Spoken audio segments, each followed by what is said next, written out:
shalom, peuple de Dieu.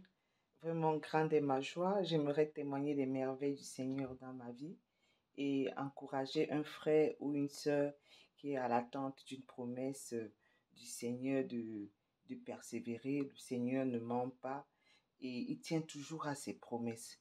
Vraiment, j'aimerais que Dieu bénisse encore ses enfants, qui bénissent le couple de Seka pour tout ce qu'ils font pour nous, de nous édifier, de nous fortifier dans la parole de Dieu. Merci. Alors, le Seigneur m'a fait grâce, comme beaucoup d'ailleurs. Cela fait beaucoup d'années que j'étais à la recherche d'un enfant. J'ai tout fait, j'ai tout essayé, sans succès, que ce soit les médicaments traditionnels à l'hôpital. J'ai même fait la fécondation in vitro jusqu'à 6 fois. Rien n'a marché. Le parcours était tellement long. Si j'entre dans les détails, ça sera une éternité.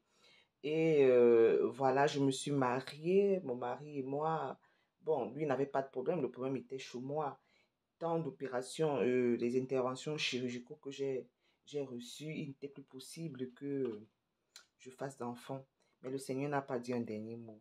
Son dernier mot, euh, je me souviens le juin passé, l'année dernière, en 2022, je me suis vraiment mise dans la prière. Nous avons combattu et tout le reste. Et le Seigneur m'a fait grâce aujourd'hui euh, d'avoir ce petit ange qui est là. Voilà. Et je l'ai nommé Pierre Josué. Josué parce que Dieu a sauvé, Dieu a agréé. Et voilà. Donc, j'aimerais dire à quelqu'un de ne pas baisser les bras. Le Seigneur agit encore. S'il a fait pour moi, il peut le faire pour toi. Il n'y avait plus d'espoir pour moi. Rien ne pouvait plus marcher. Mais il a fait. Il est fidèle. Donc, et voilà. Donc, j'aimerais dire aussi à quelqu'un que parfois, nous demandons à Dieu les choses juste pour nous faire plaisir. Mais parfois, il recherche aussi sa gloire au travers des situations. Il a permis que je vive toutes ces difficultés et après, il m'a exaucé, pas parce que je le méritais, mais pour montrer qu'il est vivant, pour montrer qu'il agit, pour montrer que, voilà, il ne faut pas désespérer. Euh, et, et parfois, il faut savoir quelle est sa place dans notre vie parce qu'avant, dans ma demande, c'était que oui, tout le monde enfante, mais pourquoi pas moi? Mais pourquoi? Qu'est-ce que vont dire les gens? Que vont dire ma belle famille? Mais lui ne regarde pas ça. Mais quand mes sujets de prière ont changé avec les enseignements que nous avons reçus, j'ai compris que non, mais Dieu il n'a pas besoin de ça, il s'en fout. Que les gens disent quoi que ce soit, ça change quoi. Il est Dieu, il reste Dieu.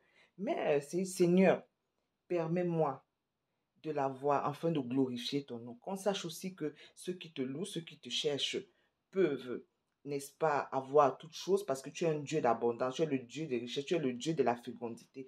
Comme Anne, je me suis saisie de cette prière, j'ai crié à lui. Mon sujet de prière a changé. C'était désormais pour sa propre gloire. Et c'est comme ça que il a exaucé, il a fait grâce. Il ne regarde pas toujours à notre pitié, parfois parce que nos motivations ne sont même pas toujours bonnes. Lui veut connaître sa place dedans. Donc voilà pourquoi j'ai promis au Seigneur que je témoignerai de ses merveilles dans ma vie. Il m'a fait grâce d'avoir ce petit garçon aujourd'hui qui a 3 jours, n'est-ce pas? Et puisque je ne pouvais pas jeûner en fin de grossesse, mais j'ai suivi tous les programmes de prière qui se donnaient. Donc n'abandonnons pas.